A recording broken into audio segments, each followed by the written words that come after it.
children of the night, what music they make. They're all gonna laugh at you! They're coming to get you, Barbara.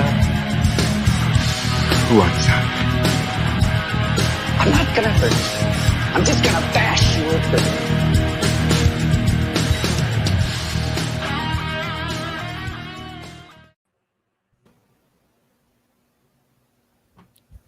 Jack.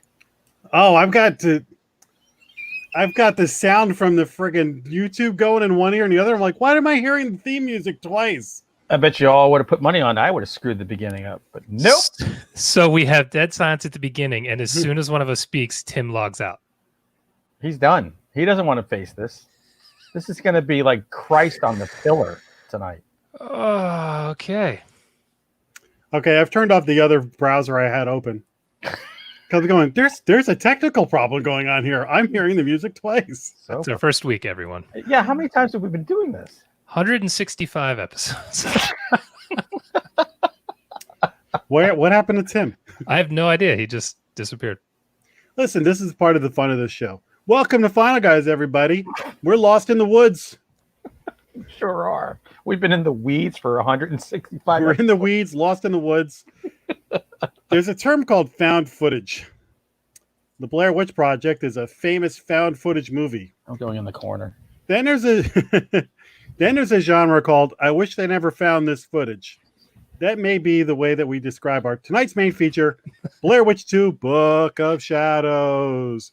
There's a podcast subgenre called I wish we never found this co-host. Called Tim Meyer. Yeah, I don't blame you. This is going to be rough for you tonight, by the way. You think so? I think I think it's gonna be fun. I've seen a lot of Twitter stuff, people anxious to watch how we react to this. So Yeah, I'm not gonna let them down. a lot of positive feedback for the movie, by the way. Which is so freaking weird. Like, I could not believe how many people are like, I kind of like it. Yeah, well, People are stupid. Yeah, that's exactly. Those are the people not wearing masks. Good for you, buddies. I wear a mask and I love this movie. So All right, guys, I got a big announcement first. First of all, welcome everybody. We've got Jason Hunter is back and Tim. Welcome everybody. And it's hotter than hell right now. I have no air conditioning. Tonight, I am trying for the first time in my life a White Claw. Oh, Oh. you're so butch. So we're gonna see live on air if I like White Claw or not. This is the lime, natural lime. If it's cold, you're going to dig it right now. If it's cold, I'm going back and getting the rest of the six pack. Yeah. That'll do. I will tell you, if the better one is Corona's seltzer. Really? Their raspberry Doesn't lime. that give you the virus though? Totally. That's why I got all the antibodies. I put it in a koozie to keep it cold. You could just All drink right. a beer. yeah, I was just gonna say like all of those things sound disgusting. Yeah. The seltzer Zero- craze is like the sour craze from last year. I I'm just- Zero so- calories. I'm so hot. First I'm of all, so it's coming hot. from you drinking your Leinenkugels with your lemonade shandies. Shandies are good. No, Yeah. please. Anyway. Pumpkin shandies, delicious. All right. It's true. There's a Final Guys drinking game. Do we have words for the game or not? We do not. I have not heard from Sheridan, so I'll Sheridan's let you know. Taking the All right, week then. off. Anytime we talk about Blair Witch or Blair Witch 2, drink. Yeah, I haven't heard. I'll let you know if they pop up. Say Okay. goth.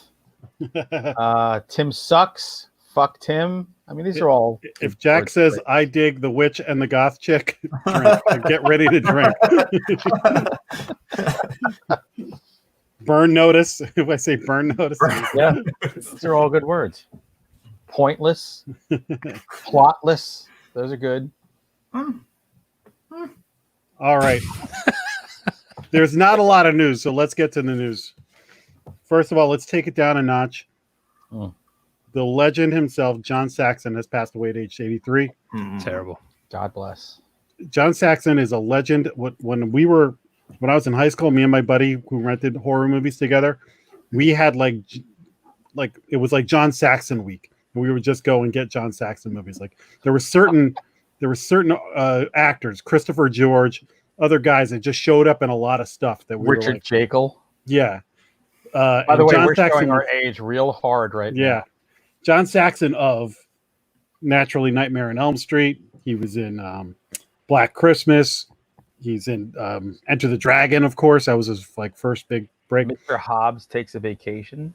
He's in the $6 Million Man. He was like the first like robot for the base that came off. That's right. Really? I don't remember Day of the Robot. It's like the fembots came from John Saxon. Oh, baby, yeah. So 83 years old, tip of the cap, Yeah. the white. I thought you were going to bring up Olivia de Havilland, so I'm glad you brought up John Saxon. Olivia de Havilland and Regis Philbin. Yeah, Regis. I can't believe it. I can't believe this. How Regis- old was Regis? I felt like he was 80 when he retired. He was He 88. was old, 88, yeah. He went to my dad's school, Cardinal Hayes in the Bronx. Him and George Carlin and Martin Scorsese, who was in my father's class. Damn.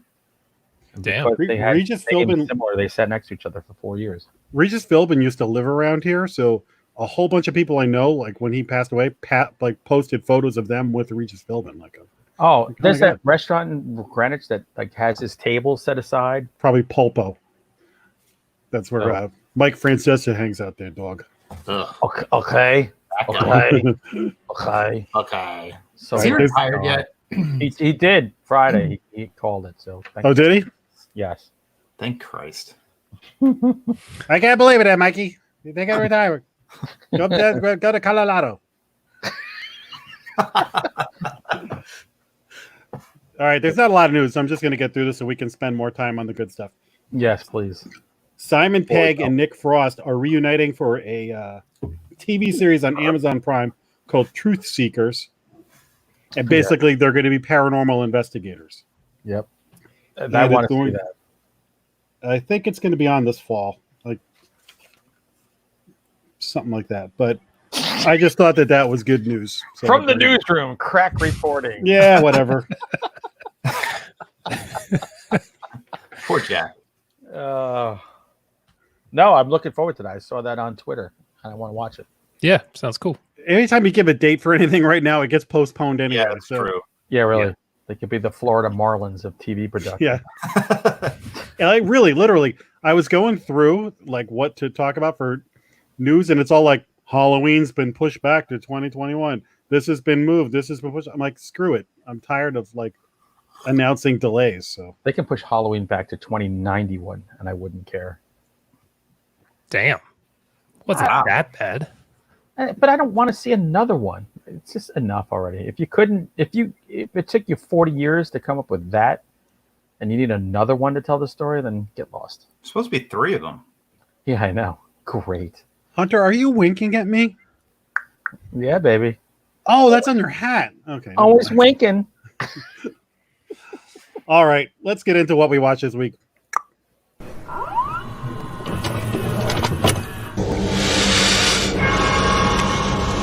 We have such sights to show you. We have such sights to show you. Dude, Eric Griffin is downing purple drank. That's a badass mother effer. What is Purple Drank?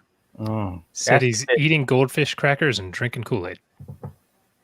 That's Purple drank. That's like cough medicine and Kool-Aid and shit. Cool. I'll tell you what. Now I understand why the kids. This White Claw is like literally drinking water. Like, Oh, it runs out of you really fast. well, everything does with me. Warp speed. Hunter, we missed you so bad. We want to hear you first for what do we watch this week? Oh, what did I watch? So while I was away, we actually traveled over many states and saw drive-in theaters that we'd never gone to. One that we'd been to before, and it was cool because like all these drive-ins are playing old movies like Rocky Horror Picture Show. Never thought I'd see that at a drive-in, complete with a friggin' 300-pound dude in a corset with his nuts hanging out, sitting on looked like a couch he brought with him, right in front of the car. Did you get Awesome. a picture with him? No, because I could smell cheese. We saw Monty Python, Quest for the Holy Grail. Oh, But then I know, Jason, did you saw that documentary At the Drive-In? about the Mahoning Drive-In. So I bought tickets for their Schlock Fest, and it was 4 movies that ended at 5 a.m. Jesus. Which for the place is it's ginormous. It's the second biggest screen in the country, and there's tons of room out there. It was such, the vibe is just awesome. Full of a lot of your people, Jason. A lot of your people. Studs? Sharing a tooth, scrounging for a bar of soap. I just I even said to my wife, I'm like, this is Jason's people right here. Probably saw my uncle out there. No, I'm kidding. Everybody was really cool. So one of the first movies that we saw, and I don't know which one I put on tonight's watch list. Did I put Beast from 20,000 Fathoms? I hope I did. You did. I did. That was the first one. This is awesome. This reminded me of being with my dad when I was a kid. This is a black and white, atomic age. What's the year on that? Is that 53? Sounds 53. Right. So it's, of course, we're detonating atomic bombs over in the Arctic, and this one is at the North Pole, and of course it cracks the ice, and out comes this giant dinosaur that slowly makes its way down to America and ends up in New York City. I just love this shit, man. I could watch this stuff all day and night, and I know a lot of people who are younger, Tim's age, who might be like, "Oh, I don't like the special effects." I think Ray Harryhausen did the effects on this one too. It looked really good. Especially there's a scene where it attacks a lighthouse outside of either Nova Scotia or Boston. I couldn't remember. Just an awesome scene. I just love it. Give me Atom Age monsters. You could lock me down in a room. You could do Clockwork Orange, put toothpicks in my eyes and just force feed them into me, and I will have an erection. A perpetual erection, one should say. Because I'll just be so happy. And it was so cool to see it in a drive-in. Never in my life would I thought I'd see one of these movies in a drive-in. And it was just it was awesome. The Mahoning Drive-In, by the way, you can pull in there because they know you're going to be there all night. They're like, go ahead, light up, drink your beers. Sit in front of your car and just guzzle beer. So I was drinking like 9% alcohol beers for the first half of the night, which made like the latter half of the night pretty rough to stay awake. But it was a blast. That movie was, the whole time I was watching it, I wish my dad was alive and he was there to watch it with me. And that was like probably the coolest thing I'll do all year, was being able to do that. So, and by the way, we've missed out. They sold out. Bruce Campbell will be there for 2 nights showing Evil Dead 2, Army of Darkness, Bubba Hotep, but it got sold out in like seconds. Oh my God. Wow, so they're doing much better than they were during the documentary. They had hundreds of cars there, tons of campers. Some dude brought like a 1-bedroom house and a trailer with him, and complete with shingles and an air conditioner in the window. It was like everything you could imagine was going on there. And it was all people who love movies and horror movies. They had Vinegar Syndrome movies and Arrow movies there that you could buy. It was an amazing night. That's cool. Glad to hear they turned it around. Yeah. Oh my God. They're making money hand over fist right now. And thanks, Tom, for tuning into what I wear. It's been a long time since I've done this, so I felt it was overdue. All right. Who wants to go next? I'll go. Sure. That's fine. So Tim, you inadvertently picked my next series for me when talking about Book of Shadows. I figured I might as well watch the whole Blair Witch series because it's on my list. So I went back and watched the first Blair Witch Project. And I've watched this movie periodically over the years. It's one I go back to, I don't know, every 4 or 5 years probably. And this movie works for me. It just does. The further away I get from seeing it initially, the pacing definitely is a little slow in the middle. It could use a little more ramp, but I think the beginning is so good. Just the way they introduce the characters and the Blair Witch story in about 10 minutes is just the characters are so much better than any of the movies that have followed it. And I like it. I think the beginning is genius. I think there's a couple really good things in the middle, and I love the end. I think the end is still incredibly intense once they find the house. I think they managed, because of the way they structured shooting and everything, they got the actors who, 2 of the 3 haven't really gone on to do anything else. Only the long-haired guy has gone on to have much of a career. but all three of the actors do a damn good job in it. And I don't know if it's because they just managed to take 80 minutes of 200 hours that they shot or whatever it was and found the good points. I don't know, but it works. And I know a lot of people do not like this movie because you don't see the witch.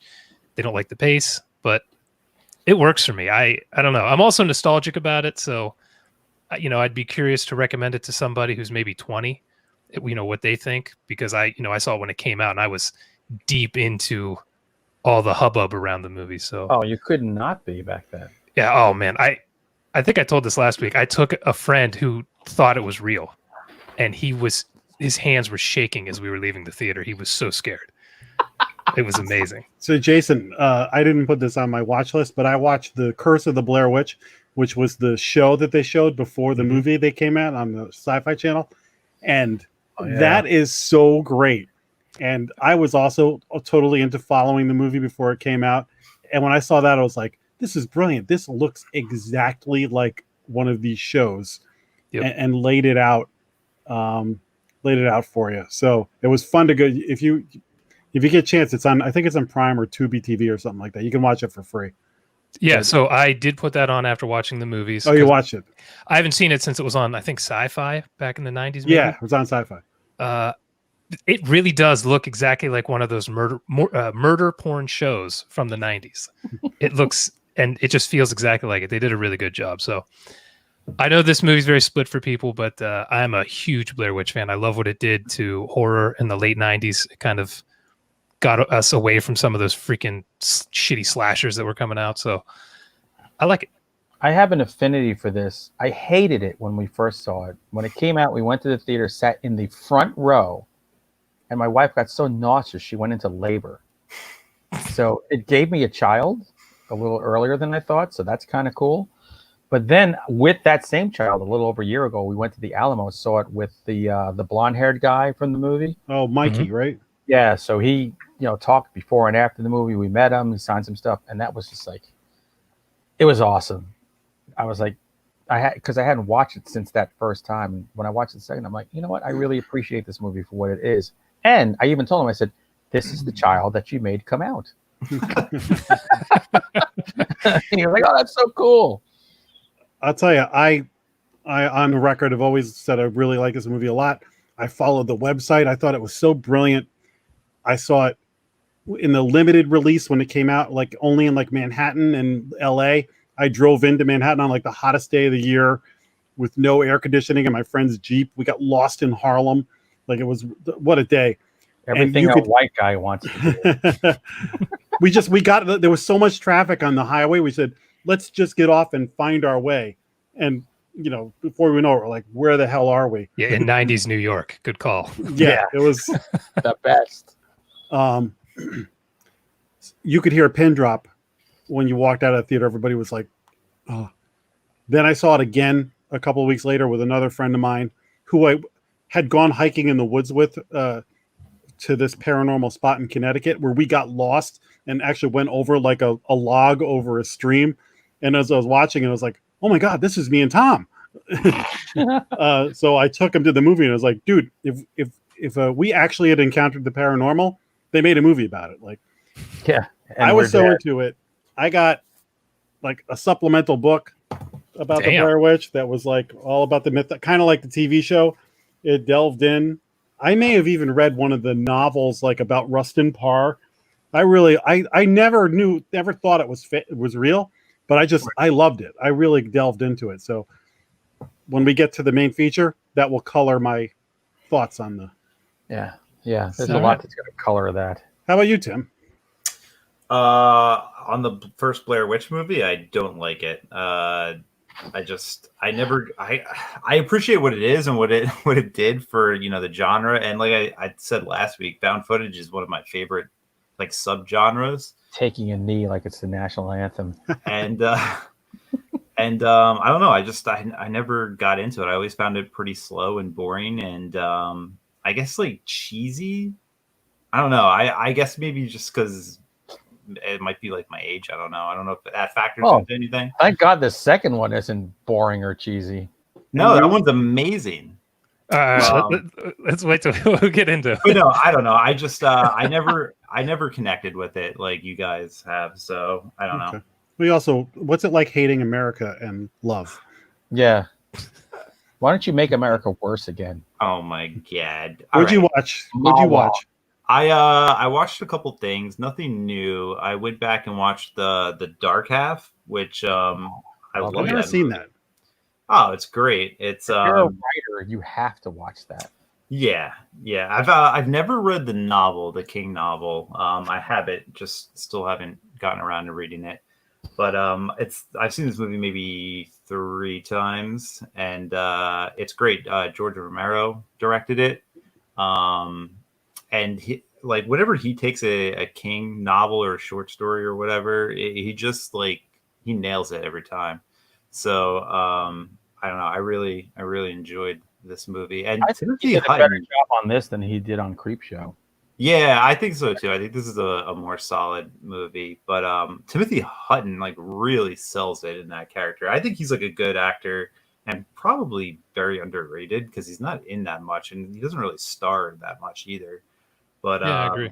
Yeah, he's like he nails it in this movie with the dual roles. I really enjoyed it. He does, particularly because you get a lot of the weird Stephen King dialogue that sometimes you have to like yell when they're like, I don't remember. We always talking about the tornado and like riding the tornado or something. Ride it, baby. I don't remember what he yells anymore. It's been years, but it's like awkward. Yeah, yeah. It definitely like the George Stark character is like way over the top, and he just like he sells it though. Like it's believable, and I don't know. Like I really enjoyed watching it again for like. Does it make you want to write a book with pencils? No, I will never do that. That sounds like torture to me. Clive Barker writes all his books on like legal pads. I know a lot of authors. That's insane. They write longhand, like first draft longhand, and then type it up. Like if I did it, I wouldn't be able to read my shit, so I could type it up. Yeah, that's the other problem too. Yeah, I can't read my own handwriting. You should read that book, Tim. It is damn good. Yeah, I have it. I saw on my list. I just saw it on, I think it was on Prime, and I was like, I'll throw it on. Didn't you, Tim, talk about Dolores Claiborne recently? Mm-hmm. What you did? I thought I went out and bought it. It's like one of the few I haven't read. I read that book. So it's on my list. It's in the pile. Dolores. Dolores. Okay. First movie I'm going to talk about. I actually watched this last night and wasn't going to use it this week, but after watching it, and since we're talking about the Blair Witch, I was like, no, I need to bump this up to this week. I watched Antrim, the deadliest film ever made. Yeah, and you're still alive. That's awesome. I'm still here so far.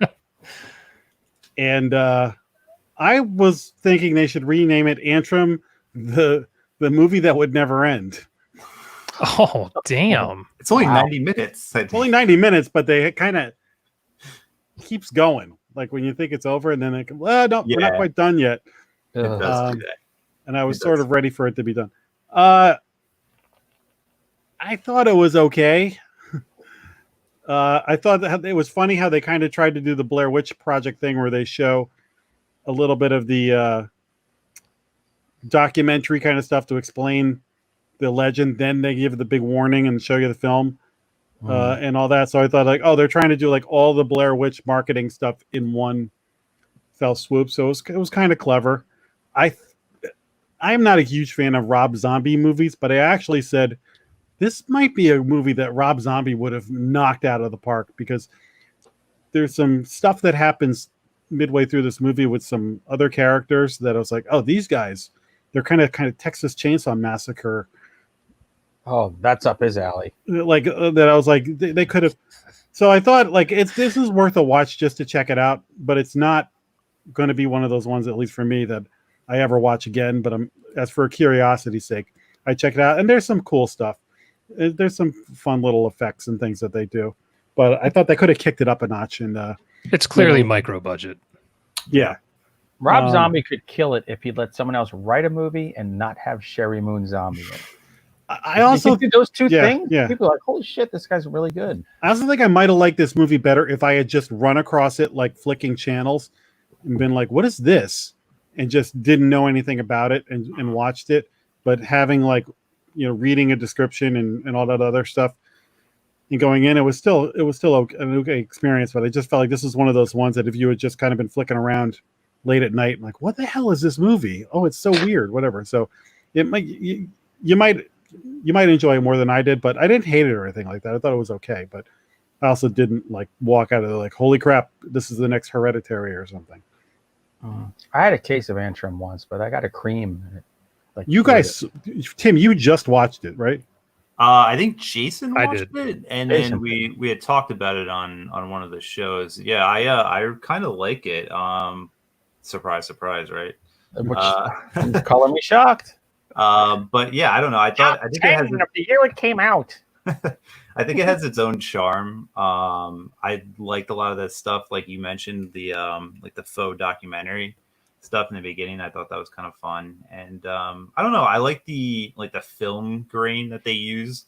I thought that was kind of clever, and I mean it's a little short on story, I guess, and character development, but I think it has enough to where it at least keeps you invested. I don't know. I really liked it. I thought it was. I went into it knowing absolutely nothing, though. Like you said, like I didn't really look at anything beyond the little picture on Prime, and so maybe because of that I enjoyed it a little bit more. But I don't know. I liked it.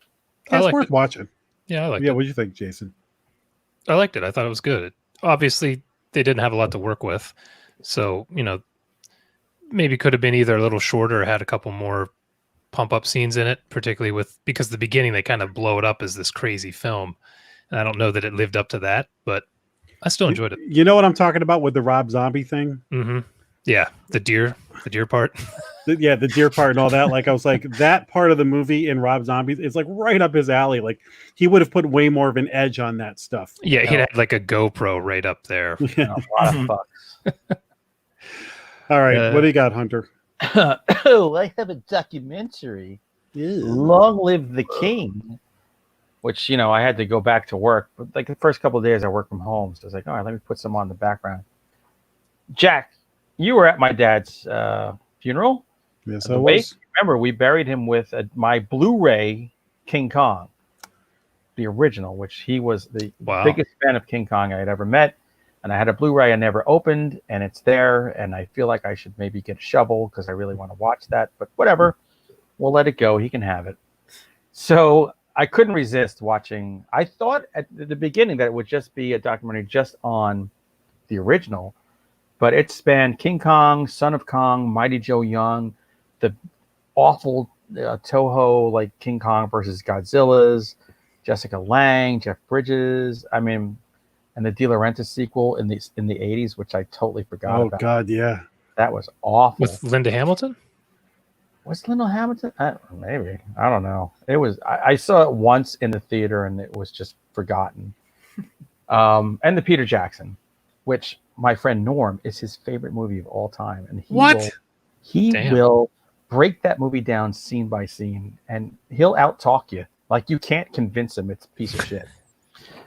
But whatever. It's not that bad. It's like way too long. He needs an editor. It's like 4 hours long. I've only watched it once because it's so long. Yeah, I love it. I remember liking it. I've never revisited it because it's so long. I still love the original. That's my favorite. Only because when you think of the ingenuity that went into it, I mean, he's got it. On 4K, baby. Woohoo. Well, I actually wouldn't mind seeing that in 4K. It's beautiful on 4K. But yeah. The original, they invented this stuff. I mean, it didn't exist. And Ray Harryhausen's entire career is based on what was done in that movie.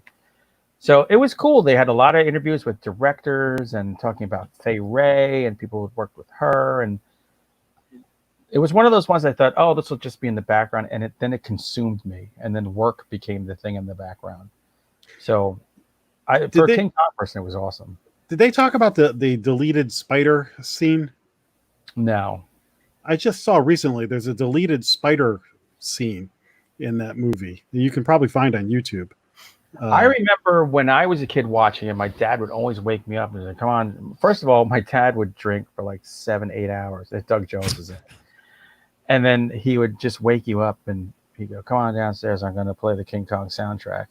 And you'd sit there just listening to dum dum dum dum dum dum dum dum dum. But when we'd watch the movie, he was like, yeah, they don't show you the King Kong stepping on the villagers. So as we got older and it came on like VHS, we got to see all those deleted scenes. And the greatest scene is when King Kong scratches Fay Ray's crotch and sniffs his finger. What?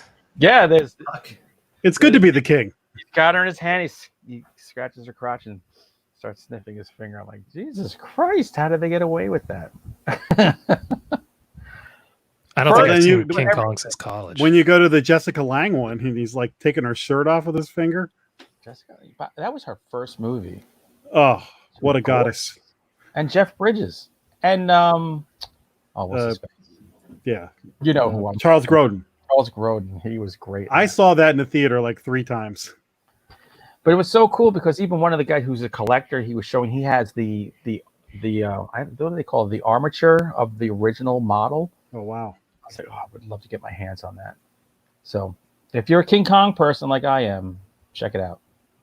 I sound like Joe Bob. Was that on Prime? It was on Prime, yeah. Okay. Yeah, I'll check that out. I think on the documentary phase. There's a Ray Harryhausen documentary on Prime. I haven't watched it yet. I'm in. Prime's such a great place for documentaries, just to catch them. There's so many random ones on there from 30 years ago and 2 years ago. I got one lined up about a town that embraced Bigfoot from this year. It's like, I gotta watch it. All right. Is it my turn? Yeah, your turn. I'm going to drink. I got another thing. See you later. Well, you're going to miss me talking about the amazing Blair Witch from 2016. Oh boy. Oh Jesus. Yeah, see you later. So we didn't do this for fun. This came out before we started.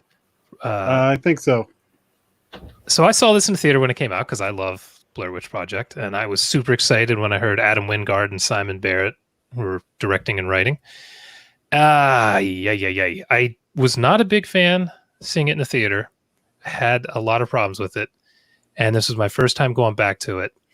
And let me tell you, it's not a good movie. It's just a whiff, and I mean in almost every way. It's strange. Like, I remembered there being like a jump scare or two, but almost everything intense in this movie is a jump scare where you're calling your friend's name and they don't answer, and then they just pop up behind you for no reason. Like, what are you doing? I felt like, I don't know, it was working together. They did The Guest and You're Next, some classic stuff, but the characters were bad. So the plot was Heather's brother decides 15 or 20 years later to go look for her because of a video on the internet. Like, shouldn't you have gone 15 years? Like, I don't know. It was just, so I didn't like that from the beginning. And then the way they tried to upgrade the found footage so it would be a little less shaky. Makes sense. We're a lot further along with technology, but they're using these earpieces that supposedly have cameras in them.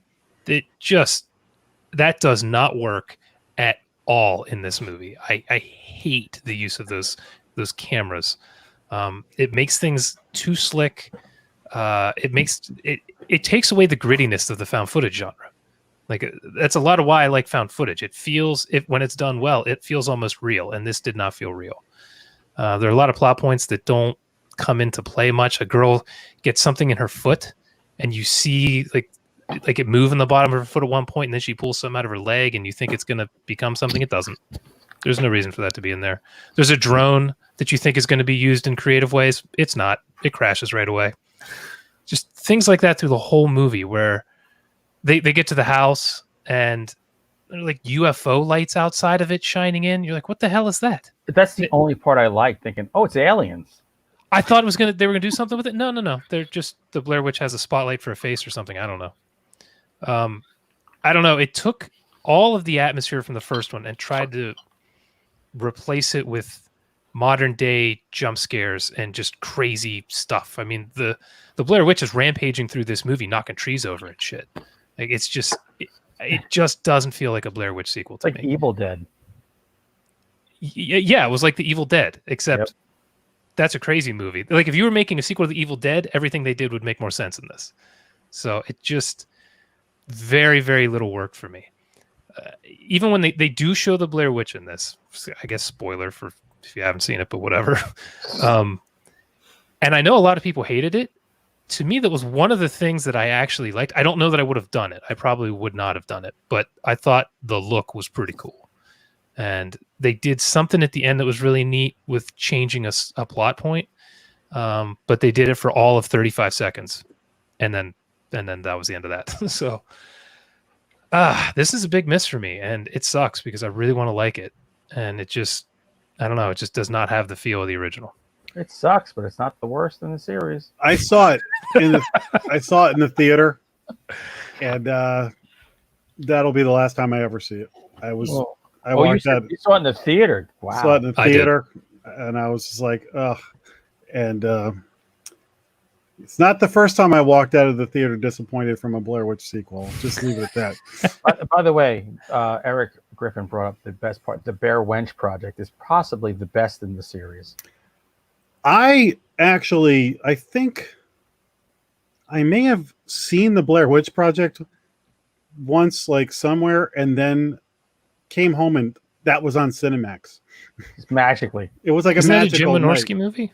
I think it is. Is it? I think I think Stormy it is. Daniels is in one of those movies. I woke up and it was on. I think she might be in the second one. The old I woke up and it's on. Yeah, and then all of a sudden I had much less tissues in my life. I think Stormy Daniels is either in the first or the Yeah, second. you're right. She is in one of those. And now there's a sequel that works. Blair Witch Project 2. Home run. That and the Hills Have Eyes 1 and 2. Oh my god! Which I think is the same cast. That's probably Jim Wynorski as well, if I had to guess.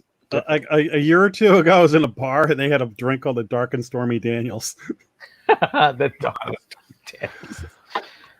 People in Boston will appreciate. You know what did work was I remember way back in the 90s when Monster Vision was on, Joe Bob did the Nair Witch Project. They did like a 20 or 30 minute skit during the Monster Vision commercials, and it was him and the mail girl out in the hills of LA, like they're lost. And it was just ridiculous. That actually was much better than Blair Witch. Tim, do you have the Blair Witch on your shelf? No, I never saw the remake. Really? So, yeah. Love the sequel so much. Yeah, I know. I don't know. I just had no interest. I think that the sequel is like the epitome. It can't get any better, so why bother? No. Yeah, I didn't want to ruin that experience. George Romero, come back from the dead so you can remake Island of the Dead. Oh my god. Diary of the Dead, please. What do you got? Tim, you up? Yeah, sure, I'll go. So I have this very bad habit of like starting movies right before I'm about ready to fall asleep and get like halfway through them and then forgetting about them completely to like rewatch the second half. And so like probably like 2 months ago, I started watching The Beyond again. And I just never finished watching it. So I think I fell asleep every time. What? Lucio Fulci's The Beyond? Yeah. Yeah, you probably fell asleep each time you tried watching it, right? No, I mean the first time I watched it, I like this movie. I think it's a good movie and it's fun. But yeah, this time I fell asleep during it. But that's only because I'm tired, not because the movie was bad. Yeah, and, sure. Jesus. So anyway, I finished watching the movie this week, and I kind of like it. I mean, it's like your typical like Italian movie where they're like, I feel like there's like no plot to a lot of these things. It's just like it just things happen. It's style over substance. Easy. Yeah, and I don't necessarily hate it, but like I love the special effects. Like there's some cool stuff in there. There's like a scene where like a dog like rips out her throat. It's like a dream sequence. I really like that, and I like some of the stuff at the end of the movie. But yeah, I don't know. It's those kinds of movies are not for everybody, clearly, but I don't know. I enjoy it for what it is, if that makes sense. Like I'm not in love with it, but I do enjoy it. I don't feel like I wasted my time. Yeah, for a Fulci movie, I can actually suffer through that. Yeah, I've never seen it. No, no. I went on a binge for a couple weeks. I think in high school, watching Italian films, and I maybe liked one of them. So I just I never got around to it. It lowered his IQ. He'd never made it out of high school. I haven't Shut up. I haven't seen City of the Dead. I think I might watch that City of the Living Dead. Yeah, I tried to watch that in high school. I think I fell asleep. I'm gonna try to watch it. Yeah, soon. I never saw that. I've been watching a lot of Italian horror the last year, so I think it's on Prime, so I might give it a go. I watched Demons not that long ago, and I love Demons though. I love Demons and Demons 2. Yeah, Demons 2 is good too. The apartment It's complex. the same thing, except hey, instead of a movie theater, we'll put it in an Yeah. apartment with some of the same people. Yeah, I don't know. Yeah. I actually have Demons on Blu-ray as well. Demons. I is- enjoyed Demons quite a bit. It Yeah. wasn't good, but it was fun. No, I it's think fun. it's fun as hell. fun. It's Yeah. a fun, just over the top gore fest. It's just a fun movie to watch. With drug addicted schmucks in a car heading to the theater. Like, what the fuck? Motorcycles in the theater, stuff that makes no sense. Awesome. Yeah, it's Was great. The Beyond on Netflix or Amazon or anything? It's on Prime, I think. Yeah. Okay. Yeah, maybe I'll check it Prima. out. Amazon the Prima. Yeah. Feels like it should be on Shutter. It might be on Shutter too. I don't know. Maybe. But I think I watched it on Prime. And yeah, like I said, City of the Living Dead is also on Prime, so I think I'm gonna check that out maybe this week if I can. Yeah. Cool. All right, Hunter, I got to know if you've seen this movie. I think it's 2004. It's a found footage movie called Incident at Loch Ness, and it's Werner Herzog doing a documentary about the Loch Ness monster. Oh yeah, I watched it. What a freaking blast this movie is. It's nuts, man. And I think like a legitimate director helmed this thing is amazing. It is basically an inside joke where they made this movie that like is like a movie inside a movie, and they're like winking at each other the whole time. So basically it's like because the guy who plays the director of it is a real director. He did like X-Men 2 and a lot of other famous movies, but throughout the course of the movie he becomes kind of like the villain of the movie. And like if you watch like an interview with him, he's like, yeah, at first it just kind of happened as we were writing it, because sometimes I wish I had used a different name, because now people think that I'm like that in real life. But funny. when you watch the movie, you're like, what the hell is going on with this movie? Because it's like all these real people, and they're filming this documentary about the Loch Ness monster, and then all of a sudden, like the director guy brings this like hot model onto the set and is like, "You're going to be our sonar expert," because there she is. Because he's trying to make like a Loch Ness monster movie while they're filming the documentary and trying to like build it up. Jeff Goldblum makes an appearance in this movie. The other guy, who's the guy who played Willard, and he's in Charlie's Angels. He's in it briefly. Crispin Glover. Crispin Glover. How dare you not mention Back to the Future? Charlie's right. Angels. Jesus Christ. Charlie's Angels or Back to the Future. He was great in Charlie's Angels. What's Back to the Future? Yeah, it's a little movie. It's a piece of crap. So anyway, this is an oddball movie that I think if you're into found footage, you should definitely check this movie out. It's a fun little wacky, like watch the movie, then read about it afterwards, so that you kind of understand because I kept watching it going, this feels like a joke, and it kind of is. Yeah. The only regrettable thing is that Klaus Kinski wasn't alive to be in it. Yes. Werner Herzog and Klaus Kinski, if you ever watch Fitzcarraldo, first watch the movie and then watch the making of that movie, and how those two nearly murdered each other and everybody on the set. For real. Not fake fucking murder. Fucking murder them. It's awesome.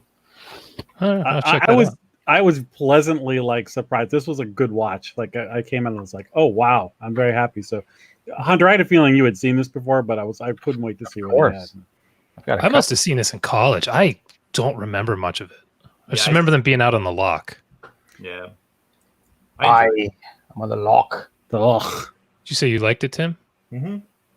I like saw it it like too. when it first came out, like on DVD. But I remember enjoying it. Yeah, I think I must have been in college. It says 2004, so yeah, it was a long ass time ago. Yeah. You were in your fourth senior year. Mm-hmm. High school. 0.0 GPA. Just let me go, sir. Fat, drunk, and stupid is no way to go through life, son. Hunter, what you got? Oh, I've been reading a lot of books, so I am going to promote my man, and Jack, we've had him on Monster Men, Brian Moreland. Oh, I love this guy. Oh, Now, Brian is he's one of my favorite writers, favorite people. He has signed up with Flame Tree, so he's part of the family that we started at Sam Hain, and he's back with us. And his first book with them is Tomb of Gods.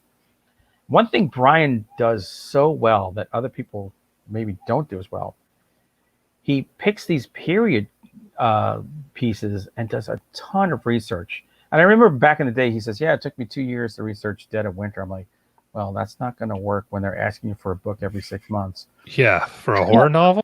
Yeah. So, but I mean, he does intense research, and this is set, it's in Egypt, and they're going in a mountain, and they're looking for like this lost tomb, but it's way more than you think. If you're looking for like that fun summer read, that Michael Crichton-esque kind of adventure, but with better drawn characters, because his characters are always kind of like placeholders to just spout scientific nonsense. Look, I love Michael Crichton stuff, but that's what his characters were. It's true. It's such a fun book, and it's crazy. It takes turns that you don't see coming, and I love that, because so many books are kind of like, you know, when you write and you kind of know how the sausage is made, you know, oh, all right, you're going to go from here and there.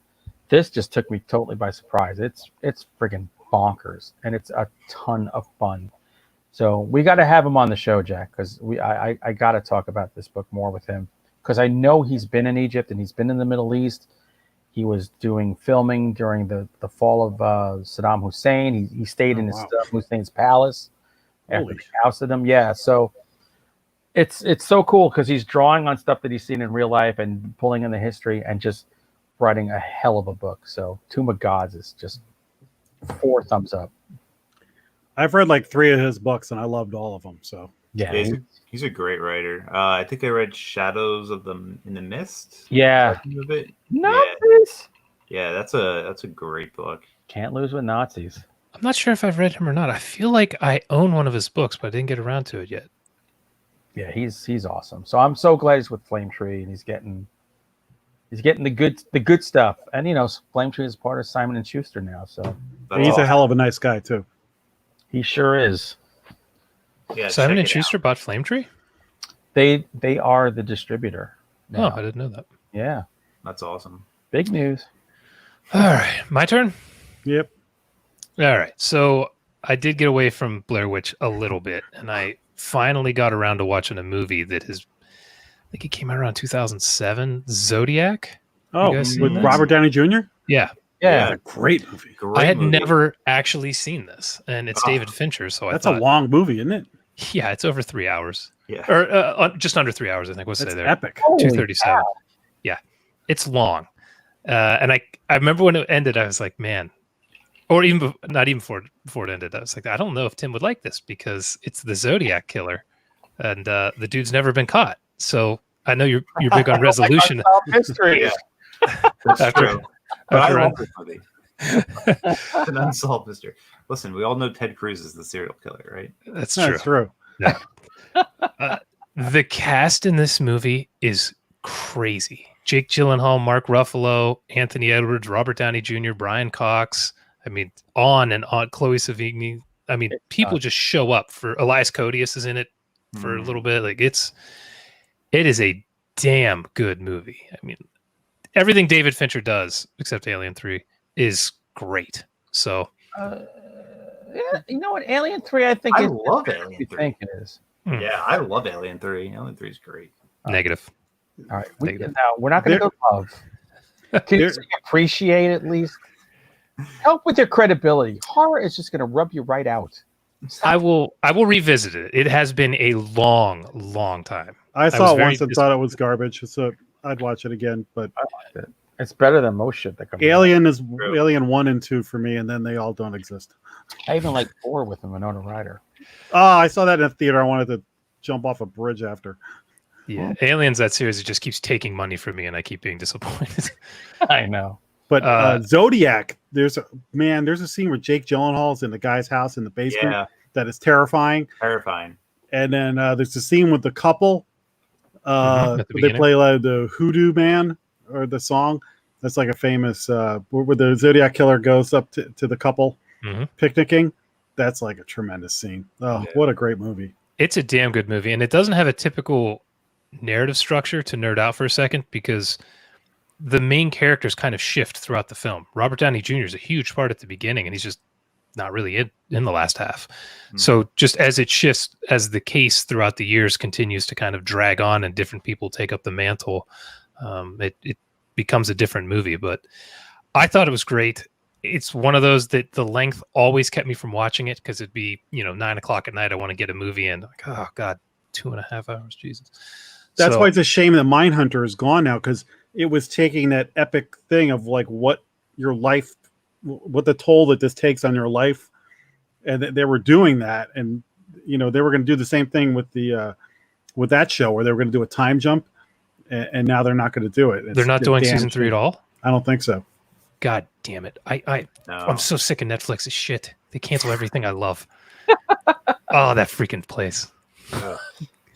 Anyway, Zodiac, it's on Netflix. Definitely worth a view. I gotta watch it again. All right, Timmy, what you got? Me? Yeah. Oh, all right. I also read a book. Tim. I didn't hear what he said. I'm sorry. I'm embarrassed.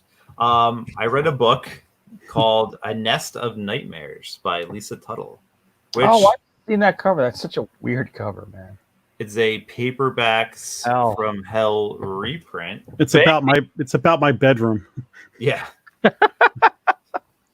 Weird. I don't know what's happening in your bedroom, but it sounds weird. So this is actually a short story collection. I think there's like 15 short stories in here. And they're all like really good. It was originally written in it was published in 1985. Good year. Yeah, it was a good year. It was the year I was born, so had to be a good year. Wow. Also, I lost my virginity with a much older woman. But go ahead. That's a story that you can't stop. That's enough. It wasn't the first time I lost my virginity, but the first one with an older woman. Large Marge from Pee-wee's Big Adventure? Yeah. I was a mere 17. Yeah. He was a worldly 38. That's amazing. Anyway, great short story collection. Yeah, I don't know. I love them. I love all of the stories in here. They all follow like a feminist perspective. All, like thematically, they're all kind of the same, but there's some good mixture of like supernatural ghost stories, like serial killer stories, and then just like creepy stories that are just kind of like Tales from the Cryptish, which I love. So yeah, my only disappointment with that is that's a trade paperback, not a mass market, right? It's like 5x8.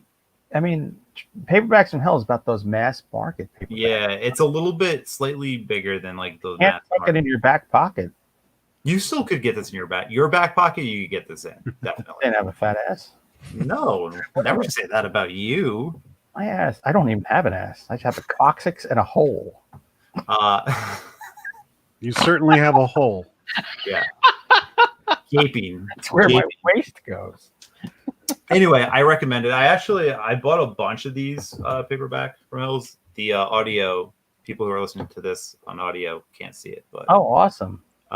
They're really cool, man. I kind of dig it, and even though you can't fit them in every back pocket, just mine. And I got this one too. Let's go. Nice. Oh yeah, I read it. Dude, I like when I got the book Paperbacks from Hell. I have like a million of these books. Like I have like all little stickies everywhere.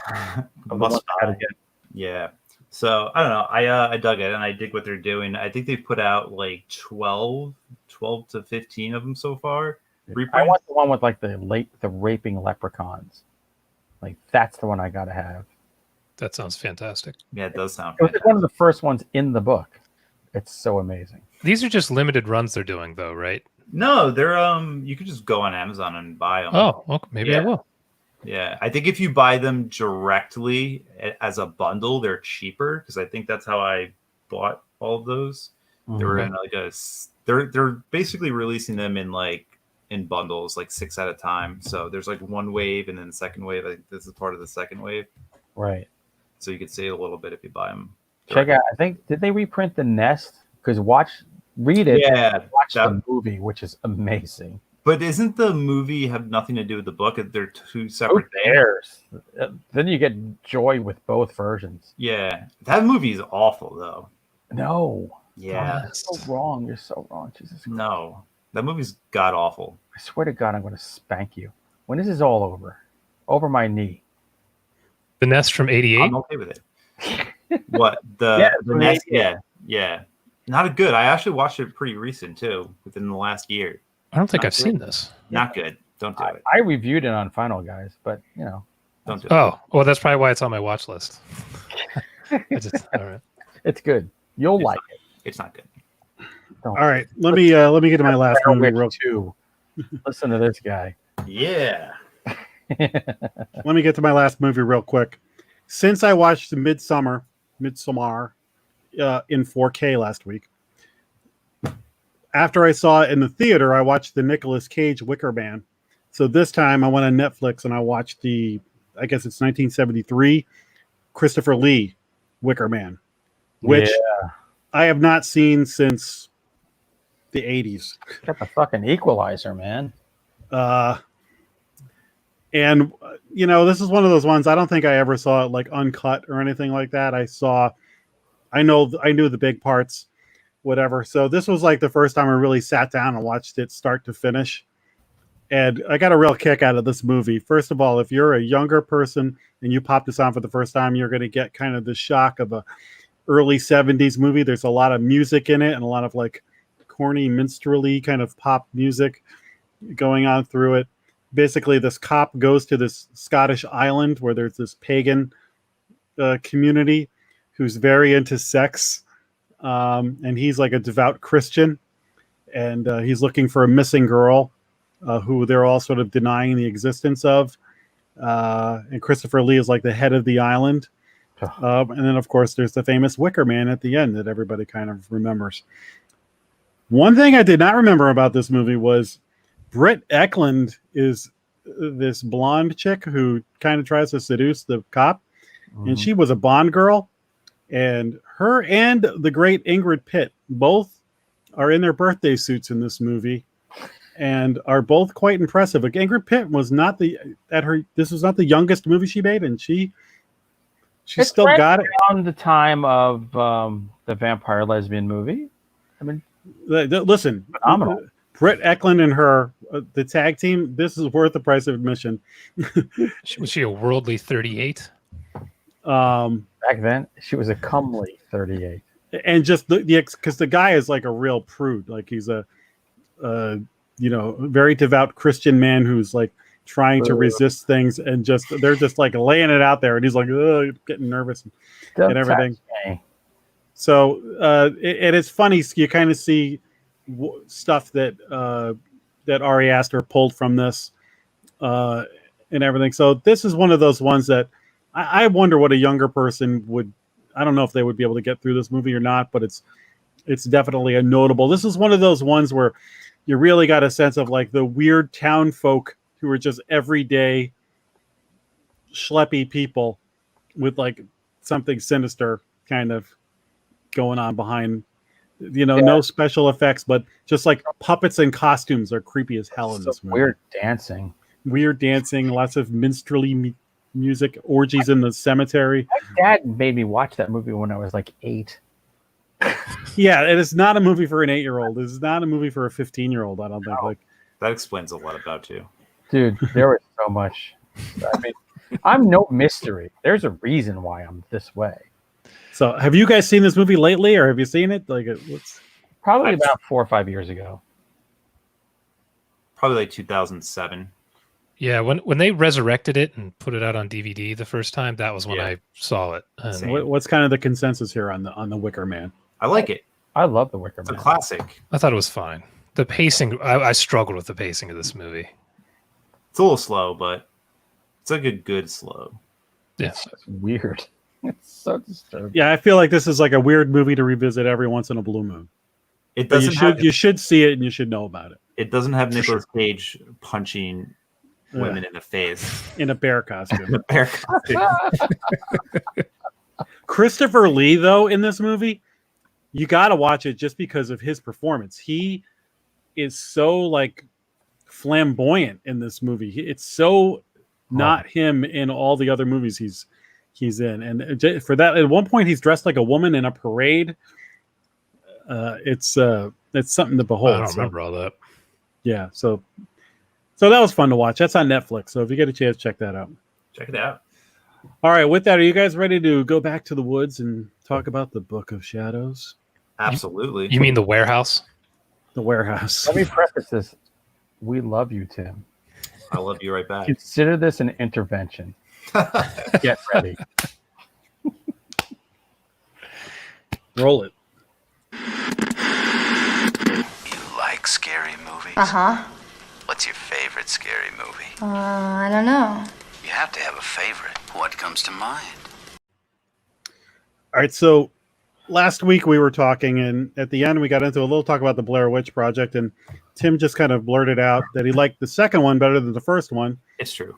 I reacted rather strongly, as did Jason, and so we decided it would be fun to go back and watch it. So then Hunter's on vacation, so we shoot him an email with, "Hey, we're going to watch Blair Witch 2." I think part of the reason we chose this movie was just to get the reaction out of Hunter of, guess what we did while you were gone. And naturally, he was pretty pissed at us. I feel like this is when, like, you say, "Hey, I'm going on vacation, dude. Can you watch my house? Maybe feed the parrot or something." And you come back and you find out your friend shit on your fucking coffee table, and maybe shit on your kitchen floor and took a whiz in your sink. Had a gangbang. You're like, this is what happened when I went away. It is. It is. Jesus. So now, Hunter, you like this movie more than I remember, because I remember talking about this sometimes, and you seemed like you were more down on it. And you were, saying you've seen it recently, whatever. Yeah. Because I kept wondering, as a person who really loved the first movie, I was so angry when I walked out of this movie in the theater because I loved the first, and I was so excited that let down that I wondered, like, somebody who didn't like the Blair Witch Project, what they would have thought of this movie then, and then having to rewatch it now. I thought this was a freaking dumpster fire from the beginning. What saved it for me, Kim Director, who played the goth girl, reminded me of half the girls I dated. So there's nostalgia there. But it's a stretch. Yeah. This is the best I can possibly do for this thing. The best part was, I tell my daughter, I said, she goes, "What are you watching for Final Guys?" I said, "Oh, Blair Witch 2." She goes, "Oh, that movie's terrible." I'm like, "Yeah, I know, but I'm going to take it for the team. I'm going to watch it again." So I watched it last night, so it's nice and fresh. This fucking movie makes no sense. The only good thing that came out of this was Burn Notice, dude, who, I don't know, he had a weird accent. His voice was changing left and right. I don't know what the hell was going on. This movie makes zero fucking sense. Should have no relation to the Blair Witch other than hey, we're so meta, we're going to reference Blair Witch in this stupid steaming pile of elephant dung. The ending, you're just like, A, you're confused, and B, you're grateful that it ended. But you're like, what the fuck? So we interrogate people. Whatever. This movie sucks. This is the reason why when you have a good movie that has acclaim, stop. Just fucking stop. Don't go reaching your hand back into the fucking money till to make more. I was just going to say, it doesn't make you money if just to stop. This movie lost them everything. I'm sure the director and the producer lost their wives over this fucking movie. It's so bad. Their children probably don't even talk because this movie was made. It's terrible. It's like a college movie. At fucking best, it's a college movie. Or maybe Rob Zombie when he's high on peyote and Sherry Moon Zombie's helping him edit the fucking movie. Like, it's just, there's no redeeming qualities in this movie. None. Okay. Wow. By the way, how does one follow that up? Let's let Jason go. Let's then me go, and then we'll let Tim talk. Oh, you're gonna let me have the last word? I guess that's fair, right? Well, the last word till we jump into the conversation Buried under and pile on you. dirt. Okay. This is bad. Like it was so bad watching it. I was really struggling with it. And I didn't know going in that the studio had taken the movie away from the director and added in the weird gore and all the 90s, new metal stuff, Marilyn Manson shit. Cause I was like, but this music does not fit at all. And why are there just random flashes of somebody being gutted in a Blair Witch movie? So, so as mean as I'm going to be, I'm sure the director has heard it all and has been blamed for something that is half his fault. And the guy's gone on to win like Emmys and all kinds of stuff. He's a really good documentarian. This was very ill-conceived. I put this just under Exorcist 2 as the worst sequel ever made, and above Nightmare 2. This is worse than Nightmare 2. This is Caddyshack 2 level. It is unbelievable to me. As I was watching, I can't believe this is what they came up with. That Blair Witch isn't real, and we're going to take a bunch of nerds into the woods to just look for a thing that's not real. That's basically what. Anytime anyone says something they don't like, it just turns to anger and screaming. I'm like, well, these are fucking douche nozzles of the highest order. Everybody in this. It's the worst idea, and the acting is strange too. It's not good. Like I don't know what happened, but yeah, they just start screaming in each other's faces. I'm like, what? Yeah. And I was confused. I'm like, God bless you. Fuck you. I fucking sneeze. You want to fucking go back? I'm like, what? Chill out. Yeah, dude. I'll go into much more detail, but this was bad. Like with 5 A's. It's just, I really struggled for an hour and a half to get through this movie. Nice. Okay, well, I said that I'd seen this in the theater, hated it. Then Tim suggested it. I said, okay, I haven't seen it since then. I'll give it another shot. And I don't know if I like it just as much, dislike it just as much, or even more in retrospect, because it was so freaking bad, and it started to conjure up all the anger I had at having flashbacks.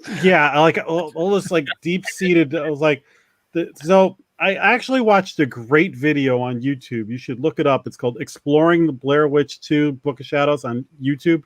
It's like 18 minutes long, and they explain a lot of the behind the scenes and decisions that were made. The original like entrance music to that, which was, I don't know, is that 9 Inch Nails, was supposed to be Black Magic by Frank Sinatra.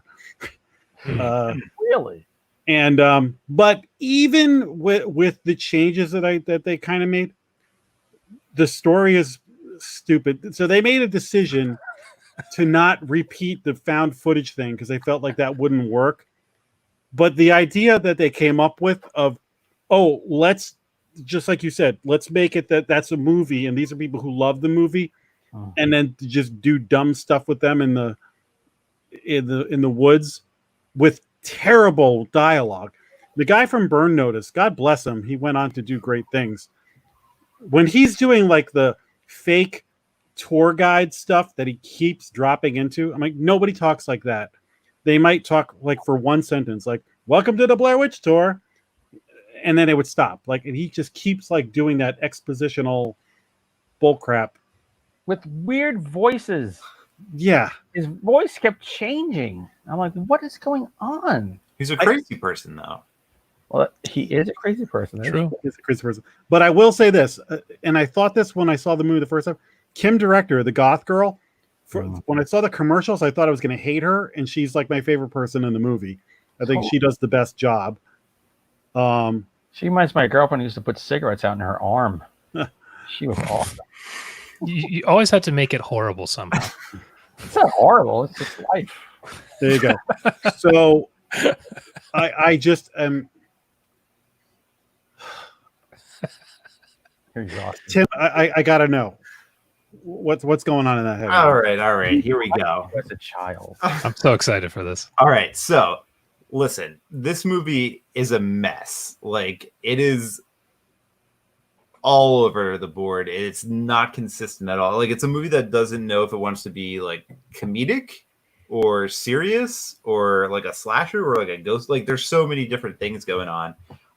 And that's I think that's part of its downfall, but I also think it has like this charm to it. I don't know, like when I was watching it, I was laughing hysterically for like the first like 20 minutes of the movie when they're like interviewing all the people and the lady's talking about like the rocks that she's like wants to send people through the mail. Like, I was dying. Like, I would agree. That's the best part of the movie. Oh, it was hysterical. 10 minutes. I know. And then like it gets like serious, and then there's the new metal, which it didn't bother me as much because like I used to listen to that stuff. Like, I love that music, but it just didn't fit the movie. I don't think it really fit the movie either. But I it's just like, I don't know. It had something about it that was just, it touched me, man. I don't know. Like, I think because maybe I grew up in that era and it had like a lot of like late 90s like cheese to it. Like, if you go back and watch, all right. If you go back and watch like Scream now, like it is not that great of a movie. Like, it is very cheesy. Get out of here. What? Scream is a good movie. Have you seen it recently though? Like, Scream, I watched it like a year ago, and it was one of the cheesiest fucking movies I've ever seen in my entire life. We agree. Look at this. Who knew in this episode you and I would agree? I'm gonna virtual hug you, man. No, I will punch you and hug you. I feel like Scream was cheesier than Blair Witch 2, if that's even possible. It might not be. I don't know. No, I don't think it's No. I don't know. But Scream is done by a professional.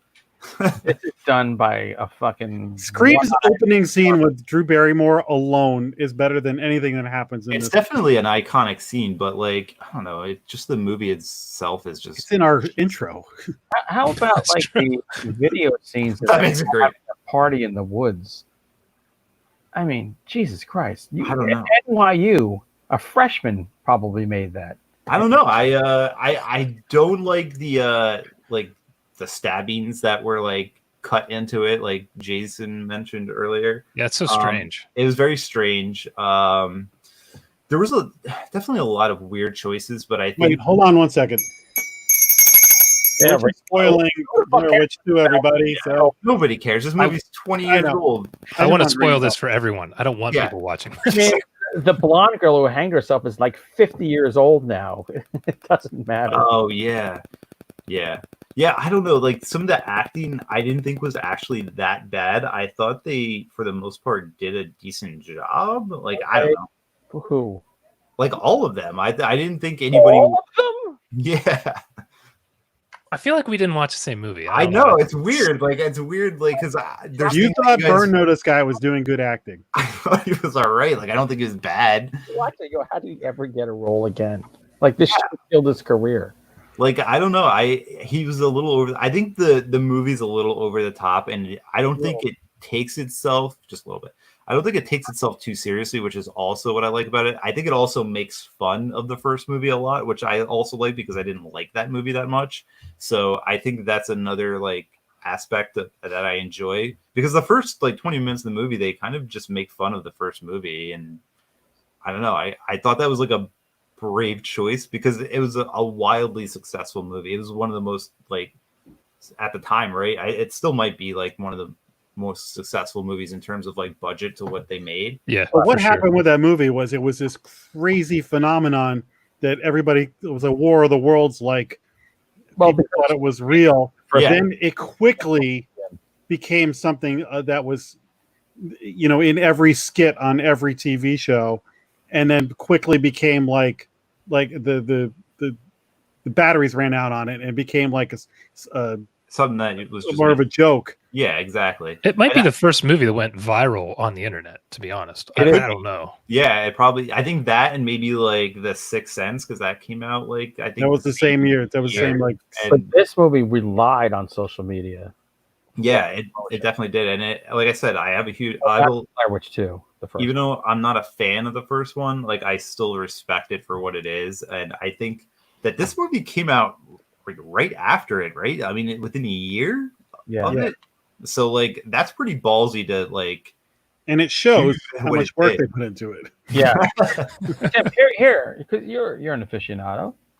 What the fuck was this movie about? What was it about? It was about Yes. these kids that were so like here's Hey, the thing. one of the dudes looked 40. What? The professor looked about freaking Yeah, 35. they're old. So like it's strange, man. It's like it starts off like being one movie about this guy who's doing these Blair Witch tours and like his people that he's taking on them, and then it kind of just turns into like they discover something, and which is when they wake up in the woods and there's like all the papers, which I actually like that scene a lot too. Like, Who was in the trees throwing the paper down on Yeah, him? I didn't understand it. What? So did somebody just throw the papers in the air and then just evaporate? Yeah, was there someone up in the trees just throwing the papers down? Oh, like continuously because Because they wake up and it's still falling. They had a faulty Staples shredder. I think, I mean, I think because it was like so dreamlike, it was kind of like not actually happening, if that makes sense. Like it was still kind of like part of the dream that they were all kind of like sharing. No.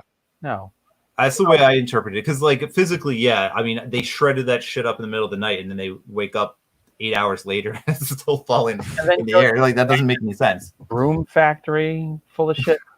Dude, what was causing all this stuff? Like, where was the Blair Witch in this movie? She was like influencing a lot of things, and then there were like a lot of like the girl, and like the way I interpreted it was that the Blair Witch, like the presence, was just driving them to madness, and they were all like imagining things and seeing things, and that it kind of explains like the little girl on the bridge, like the dogs that were like not there. The ghosts of the little kids of the victims.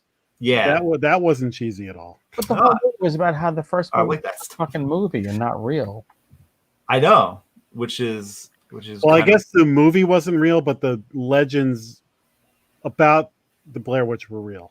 Yeah, were they? Let me ask you a question. What did you think of the actual Book of Shadows in that movie? What Book of Shadows? That's right. There's no Book of Shadows in the stupid. You walked right into it. Book of Shadows, fucker. I'm so glad. I did that on purpose. I literally thought I must have missed it. No. Like, I thought I missed it. I think that was probably just like they needed to name it something, so like they just named it something. It was torn up into confetti.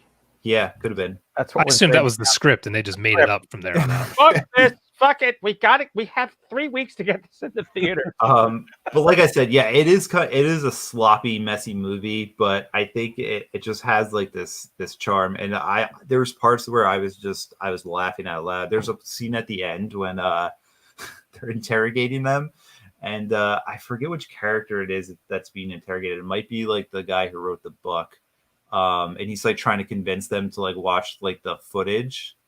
And the cop is like yelling at him, and he's like yelling back. He's like, watch the footage. And like the cop is just like, okay. And it was just like really weird.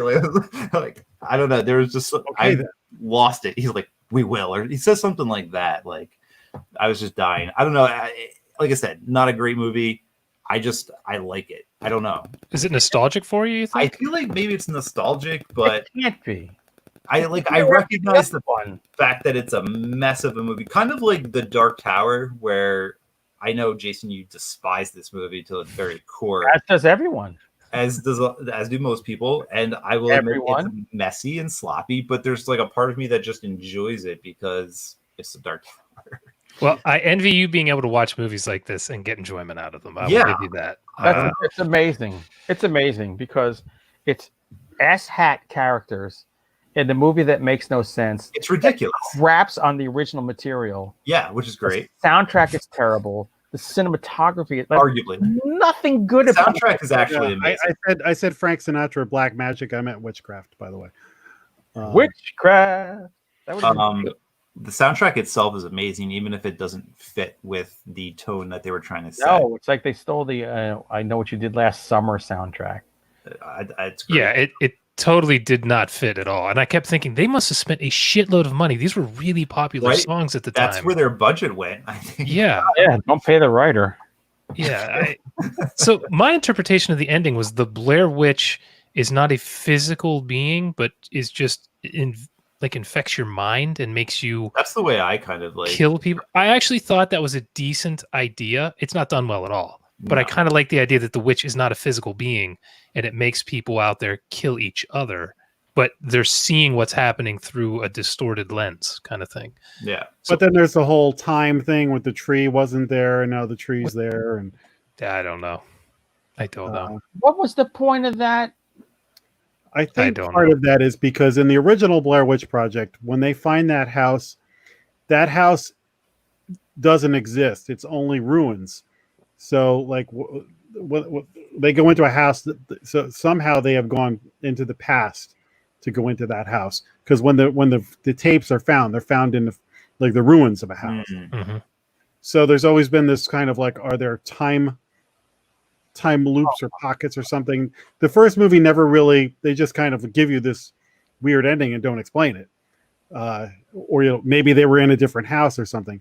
This like to play on the wait a minute, there's time and reversing things. Jason and I make the last one and we make it aliens. You know, I'm not saying it was aliens, but freaking thing aliens. it was It's aliens. aliens. What the hell was I going to say? Oh, so there's a scene in the little grocery store. Where there's Yes. a guy on the ground like fixing the refrigerator. Laying there. He's there the whole movie. Yeah. So that guy was the guy who played Rustin Parr in the video documentary of the guy who kills all the kids. Oh, really? So that was a total Easter egg for people like me. When I saw the movie, I was like, "Oh, that's Rustin Parr." Oh, that's cool. That's a cool idea. By the way, I love that scene where Kim Director's in that buying like the beer and she gets into like the fight with the chick behind the counter. That was like one of my favorite scenes. Yeah. Oh, anytime She goes to get beer, she just gets a 6-pack. Yeah. Yeah. Yeah. By the way, she is gorgeous in real life. Oh yeah. She was at NJ HorrorCon. They did like a Blair Witch 2 reunion, which What? Yeah, I didn't even think that was necessary, but they got it. Even you didn't think it was necessary. But they pulled it off, and there was like I think the whole cast was there. What else do they have to do? Play craps behind a supermarket? I mean, the Wiccan girl was easy on the eyes too. I thought she did a decent job acting. yeah. I thought the weakest out of all of them was the blonde one that kills herself. I like when she danced on the bed in circles. That was kind of cool. Everything was so forced. Everything everybody did was so. All the acting was terrible. Everything was pretty. The acting was not. It was not minimalist. It was more pro wrestling, Ric Flair acting. When they meet, it's the movie though. I don't know. When they meet the other people that end up going to Coffin Rock, the tourists that they end up killing, that will take us to a Coffin Rock, like the stereotypical tourist stuff that they were doing. It was just so clumsy. Right. Yeah, I mean it's a messy movie, but it's a messy movie. I still like it. I'll definitely watch it again. I love the fact that you, despite everything, I love the fact that you like this movie because we all have shit movies. Yeah, come on, we all have movies. I think Communion for me is one. I think it sucks. Which one? Communion with Christopher Walken. Oh, okay. About Whitney Strieber's real life abduction. I mean, anything with Walken in it though is worth watching. Oh my god! I was in a band and we would take words from that movie and put it in our lyrics because it was just priceless, fucking batshit gold. Fucking Walken. I almost watched. Do you ever see this movie called Nick of Time with Johnny Depp and Christopher Walken? I almost watched. I fucking love that movie. I almost watched it the other day. That is a good movie. So before we get out of here, I do want to mention how we have never had a proper Blair Witch sequel. And I don't understand how this is overthought so much. You just have another documentary crew who wants to investigate the disappearance of these people. And they think they know where they disappeared by watching the footage. They found the tree over the river and they think they see the house on Google Maps or whatever. and they go out looking, and things start to get crazy for them. And the reason they keep recording is because they're trying to find stuff. Right. That's all you have to do for a sequel to Blair Witch. Or don't do a sequel. Let it go. You make $300 million off 65,000. I'm making as many goddamn sequels as I can. Or get rid of the found footage, get rid of the gimmicks, and do a prequel that's the story of Kelly. What's her name? Ellie Kedward, the actual Blair Witch. Ellie Kedward, yeah. And or the Rustin Parr story, or both of them, and like show him abducting the kids and the whole thing with the basement. I hate prequels, so I can't ride with you on that. Yeah, no. Or do a triple X version of Blair Witch. Softcore, give me full insertion. Yeah. Okay. So on that note, we're good now. Yeah, it's funny because when you're saying that, we love there's bad movies that we love, but there's also bad movies that are triggers. Like this is one of those ones that just infuriates me. Yeah, I was pretty triggered watching this. We all were anger watching this, except for Tim. Now, I will say, my wife had never seen it. She came home when there was like 20 minutes left, sat down for 2 minutes, was like, this is terrible, and got up and left. Good for her. My wife was like the same way. She actually watched the whole movie with me, and she was like, I don't know how you're enjoying this as much as you're doing, because I'm like laughing like a fucking 6-year-old. Like, and she's just like, I don't even understand you sometimes. So it was good. It was a good bonding moment. Well, so she hated it. She hates it. She hates like 90% of the stuff I subject her to. I made her watch Mortal Kombat the other night. Oh, Mortal Kombat is high art compared to this. Do you love her? Yeah, I do. Didn't you just celebrate an anniversary not too long ago? I mean, March, but do you want another? Stop this nonsense. She puts up with it. It's fine. Go watch Notting Hill or something with her. Give her a break. Nah, not gonna happen. All right, so there's a new movie out called The Rental with Alison Brie and the guy from The Guest, I think it is, and he was in I'm talking about that guy. He's good. He's good. He's good. So let's do that next week. I like it. Okay. Tim, by the way, you will never have another pick on this show. As long as I live and breathe. I disagree. I think this ended up being pretty funny because it did. Watching it was rough. Like every other week we just do shit on Tim picks. Yeah. Let's do it. Well, this may be something that we, every few weeks, instead of doing the traditional format, we just pick a movie and just walk through the movie. How about each of us pick a movie? Now there you go. One of us has to pick a movie. Yeah, that's a good idea. I'm ready. Well, we don't have to we'll do it in a few weeks. So we'll can Valley of Gawangi. I'm picking Exorcist 2. I'm not. I swear, I hate that freaking movie. That's awful. That's actually what we should watch. Oh, god damn it! All right, The Rental. I like it. Awesome. All right, everybody. Anybody got anything else? Nope. Sweating good cap. Okay. Hey, everybody. Thanks for hanging in there, and we will see you next week. Bye.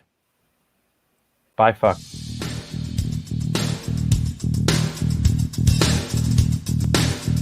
Game over.